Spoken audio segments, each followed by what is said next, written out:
Hello guys, it's Doc TV. So nandito tayo ngayon sa ISU Gym. Nagkakaroon ng tune-up game ang Team ISU Stallions versus ang SSJW Archers. So magkakaroon ng university meet at syempre kami upcoming Sayap at saka Cabra. So nag-tune up game kami dito sa kanilang open gym.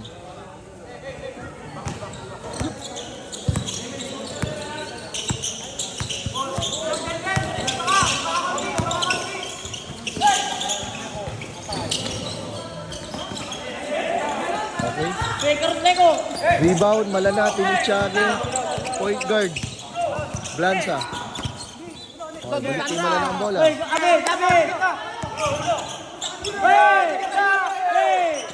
Okay, Delfino ng Kawayan City.